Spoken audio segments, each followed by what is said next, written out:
If you think the Cowboys' problem is just about a few missing pieces in the secondary, you haven't been paying attention to the systemic failure of discipline that has defined this era of Dallas football. I've spent my life watching the star on the helmet, and what I see right now isn't just a down year, it's a crisis of identity. We just watched a season where we possessed the second-best offense in the entire NFL, a unit led by Dak Prescott and CeeDee Lamb that could move the ball on anyone. Yet we finished 7-9-1. We missed the playoffs for a second straight year. Why? Because the defense was a sieve, a ghost of its former self, especially after that catastrophic decision to trade Micah Parsons to the Green Bay Packers. You don't trade a generational talent like Micah and expect the next man up philosophy to work in a league built on elite pass rushers. I'm Eduardo, and today we're having a real talk about the state of this franchise. From my perspective as the lead analyst for the Dallas Cowboys, the latest news, the hiring of Derrick Ansley and Ryan Smith, is more than just a coaching staff update. It is a desperate, calculated attempt by Brian Schottenheimer and Jerry Jones to stop the bleeding in a secondary that allowed the most passing yards in the league last year. We are at a crossroads. We are either building a defensive foundation that can finally support our high-flying offense, or we are rearranging deck chairs on the Titanic while the rest of the NFC East sails past us. Let's look at the film, because that's where the truth lives. Last season, the gap discipline was non-existent. On money downs, we weren't just losing, we were being embarrassed. I watched the tape of that season-ending loss to the Giants 34-17 to a 3-win team. Jackson Dart looked like a Hall of Famer against our DBs. It was painful. It was a failure of the bright lights culture.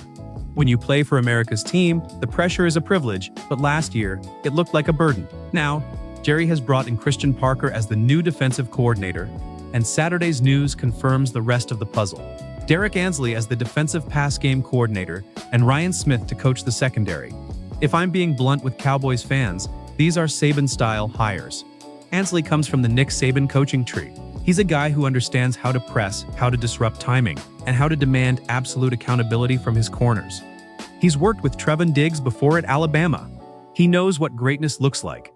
Ryan Smith, coming over from the Cardinals, just led a unit that allowed the fewest passing touchdowns in the NFL last year. These aren't just names. They are strategic assets meant to fix the clutch factor that has been missing since the 90s dynasty. But let's talk about the elephant in the room, the Micah Parsons trade. I've said it before, and I'll say it until I'm blue in the face.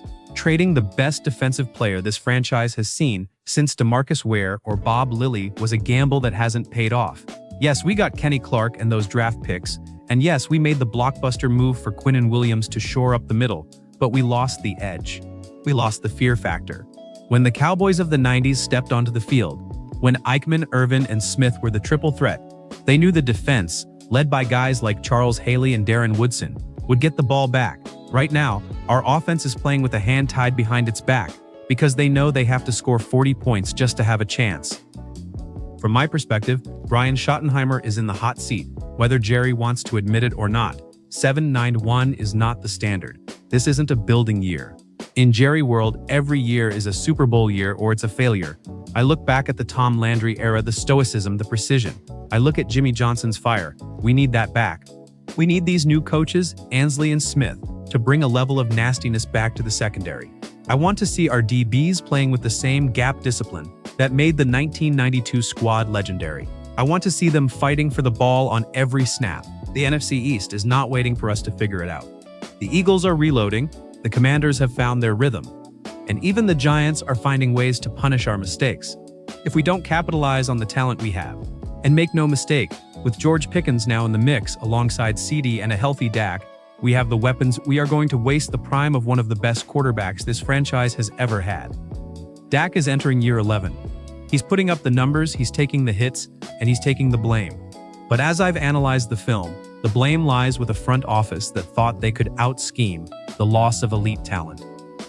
What I see on the film from Derrick Ansley's time in Green Bay is a coach who knows how to generate interceptions. The Packers were third in the league in picks under his watch in 2024.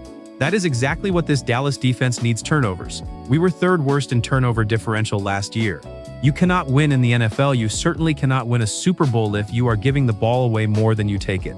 My analysis tells me that if Ansley can implement a ball hawk culture, similar to what we saw with Trevon Diggs in his prime, we can flip 3 or 4 of those losses from last year into wins. That turns 7-9-1 into 11-6 or 12-5. That's the difference between watching the playoffs from the couch and playing under the bright lights of January. I'm looking at the salary cap strategy here too. By moving on from high-priced veterans and reshuffling the staff, the Cowboys are trying to find value. But as any true fan knows, you get what you pay for. We've had issues with the money downs for years. If I'm being honest, the defensive line, even with Quinnen Williams, hasn't been the wall it needs to be. We are still looking for a linebackers coach and a defensive line coach to replace Aaron White-Cotton. This coaching search is a race against time. The draft is approaching, and we need a unified vision before we start picking the next generation of Cowboys. I've spent countless hours at AT&T Stadium, and I can tell you, the atmosphere is restless. The fans are tired of the excuses. They're tired of being told, we're close. We haven't been back to the mountaintop since January of 1996. That's 3 decades. To put that in perspective, children born the last time we won a ring are now raising their own kids. This franchise's legacy is built on championships, not number 2 ranked defenses. So, where do we go from here? My strategic analysis is simple. Discipline. It starts with Christian Parker and filters down through Ansley and Smith. I want to see a defense that doesn't beat itself. No more blown coverages in the 4th quarter. No more silly penalties that extend drives. If these new hires can bring back that Saban-esque attention to detail, then maybe, just maybe, we can give Dak the support he needs to finally bring that trophy home. We have the talent, we have the stadium, we have the global brand. But America's team needs to start acting like it on the field. The pursuit of the next Super Bowl ring isn't just a slogan. It has to be the only thing that matters. I'm going to be watching these spring practices with a hawk's eye. I want to see if the intensity changes. I want to see if the star means as much to these players and coaches as it does to the legends who wore it before them. The road to the 2026 season begins now.